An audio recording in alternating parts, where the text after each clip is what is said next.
You picked up your phone to check one thing. That was 2 hours ago. You don't remember what you were looking for, and you don't even remember most of what you just saw. But your chest feels tight, your eyes are tired, and you're still scrolling. You're not even enjoying it. You know exactly what I'm talking about. Doom scrolling isn't a personality flaw. It's not laziness, and it's not because you lack discipline. It's a threat monitoring behavior. Your brain is doing exactly what it was designed to do: scan the environment for danger. In the ancestral environment, this kept you alive. If there was a predator nearby, if there was a conflict in the group, if resource was scarce, you needed to know. Ignoring threats could get you killed. So your brain evolved to prioritize negative information. It's called negative bias. Bad news gets processed fast, remembered longer, and weighed more heavily than good news. That system still exists, but now, instead of scanning the savannah, you're scanning an infinite feed of curated catastrophe, war, disease, corruption, collapse. All of it designed to trigger the exact neural system that kept your ancestors alive. Your brain doesn't know the difference between a real threat and a headline. It just knows danger detected, keep watching. And here's the thing. You're not scrolling because you want to feel bad. You're scrolling because your brain is trying to feel safe. It thinks if it gathers enough information, it can finally relax, but it never does. Everyone keeps talking about dopamine like it's a pleasure chemical, but it's not. Dopamine is an anticipation chemical. It's released when your brain expects a reward, not when you get one. Dopamine drives seeking behavior. It makes you want. It makes you search. It makes you scroll one more time because the next post will be the one. When you find something interesting, mildly engaging, or emotionally charged, you get a small dopamine hit. Not because the content made you happy, but because your brain predicted reward and got just enough to keep the loop going.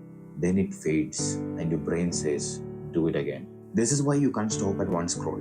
Dopamine isn't satisfied by the content, it is triggered by the possibility of the content. The potential of something interesting is more powerful than the thing itself, and social media platform knows this. In the 1950s, a psychologist named B.F. Skinner put pigeons in a box. When they pecked a liver, they got food. But he changed the rules. Sometimes they got food, sometimes they didn't. The rewards were random. The pigeons became obsessed. They pecked compulsively far more than the pigeons who got food every time. This is called variable ratio reinforcement, and is the most addictive reward structure we know. Your social media feed is like a Skinner box. Sometimes you scroll and see something funny, sometimes it's boring, sometimes it's enraging, sometimes it's a message from a friend. You never know what's next, and that uncertainty is neurologically irresistible. If every post were good, you will get bored. If every post were bad, you'd leave. But randomness keeps your dopamine system guessing, and the guessing brain is a hooked brain. The infinite scroll removes any natural stopping point. There's no end of the magazine, no last page, no closure, just an endless possibility that the next thing might be worth it. It's not a bug, it's the design. Let's talk about what actually happens inside your head while you're doom scrolling. Your prefrontal cortex is a part of your brain responsible for decision making, impulse control, and long term planning. It's what makes you human. When you're doom scrolling, activity in the prefrontal cortex decreases. This is the same thing that happens during any habitual low effort behavior. Your brain shifts into autopilot. The basal ganglia, which handles automatic routines, takes over. You're no longer consciously choosing to scroll, you're just doing it. This is why you can lose hours and not remember what you saw. You weren't fully present. The execute part of your brain was offline. Meanwhile, your amygdala, the brain's threat detection center, lights up. Negative content, conflict, bad news, it all activates the amygdala. And once the amygdala is active, it bases your attention towards more negative content. You start seeing threats everywhere. The algorithm notices and it shows you more. This creates a feedback loop.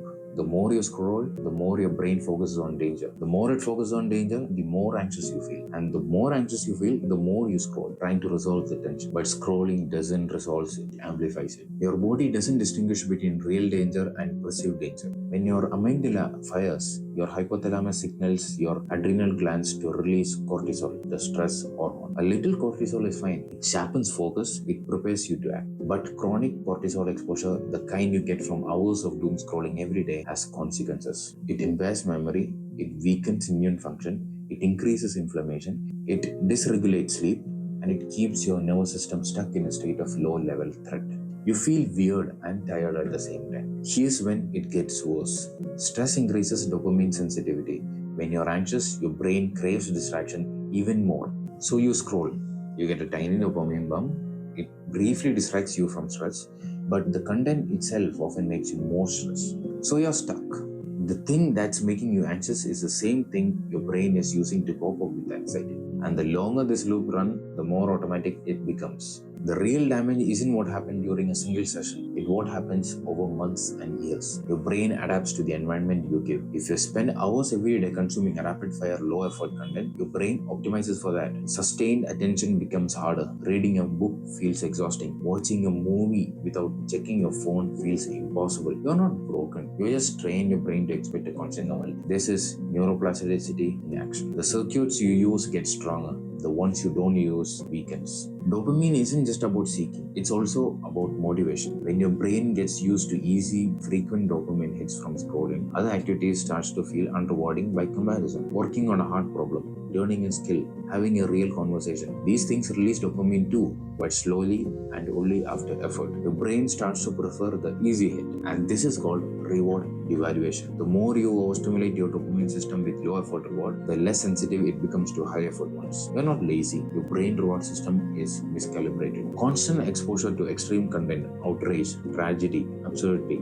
flattens your emotional range. At first, these things provoke strong reaction, but over time, your brain habituates and stops responding as intensively. You scroll past things that would have horrified you a year ago and feel nothing. This isn't resilience, it's desensitization. And when you're desensitized to the extreme, normal life feels blunt. Even though scrolling feels massive, it's not. Your brain is processing hundreds of micro decisions, context switches, and emotional reaction every minute. By the end of the long scroll session, you're exhausted. Not because you did anything difficult, but because your brain has been in a state of continuous low-grade stimulation with no rest. It's like running your engine in neutral for hours. You didn't go anywhere, but you burned through all your fuel.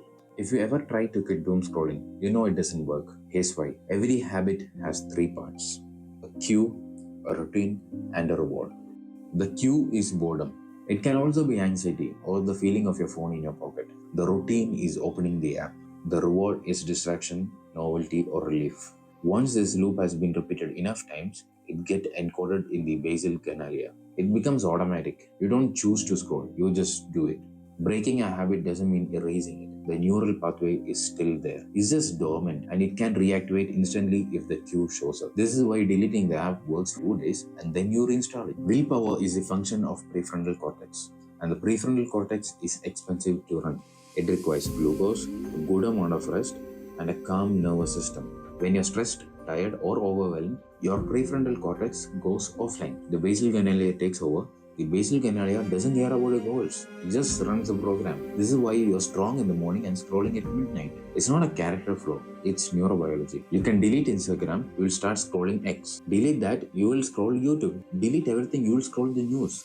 The problem isn't the app, it's the need the app is filling. You're not addicted to the platform, you're addicted to the state it creates. Distraction from discomfort, relief from boredom, the illusion of productivity. Until you address the need, you will just find another source. You can't fight your brain, but you can redesign the environment it operates. Don't tell yourself you can't scroll. Tell yourself you can scroll in 10 minutes. This works because it removes the psychological resistance. You're not depriving yourself, you're just postponing. Most urges peak and fade within 10 minutes. If you wait, the craving often dissolves on its own. And if it doesn't, fine, scroll. But now it's a choice, not a compulsion. This gives your prefrontal cortex time to come back online. Your brain needs dopamine. If you take away the easy source, you need to replace it with something else, but not another easy one, an earned one. Exercise, making something, solving a problem, learning. These activities release dopamine too, but they also build a system that makes you feel capable. The key is consistency.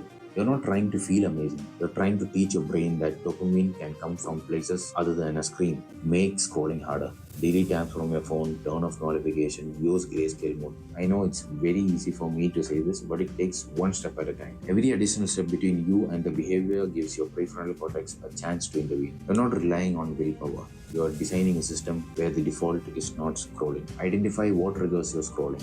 Is it boredom, anxiety, or transition moments between tasks? Then remove or replace the cue. If you scroll when you're anxious, teach your brain a different response. Breathe, go outside, move. Or if you scroll during a break from your work, build a new micro routine. Stand up, stretch, drink water. You're not fighting a habit, you're giving your brain a different option before the old loop can start. Your brain is not fixed, it's adaptive. Every time you resist the urge to scroll and do something else, you're weakening the old pathway and stretching a new one. This is neuroplasticity, the brain's ability to recognize itself based on experience. But it's slow. The first 2 weeks are the hardest. The brain is still wired for the old behavior. The urges are strong, the new behavior feels unrewarding. After a few weeks, it gets easier. The cravings become less intense, the new routine starts to feel normal. After a few months, the old pathway is significantly weaker. You still remember how to doom scroll, but it's no longer the default. Here's what people notice first. You will sleep better because your nervous system isn't overstimulated before bed. You will think more clearly. You feel less anxious because you're not feeding your threat detection system all day. And eventually, you will get bored. The real boredom. The kind where your mind wanders and has ideas. That's when you know it's working. You're not weak, you're not broken, and you're not lacking discipline.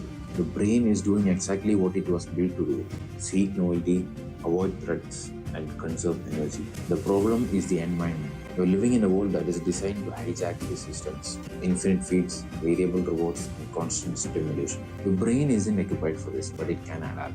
We just have to give it a different set of inputs: less noise, more friction, earned rewards instead of empty ones.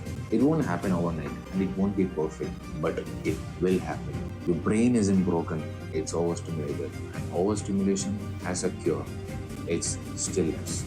God bless.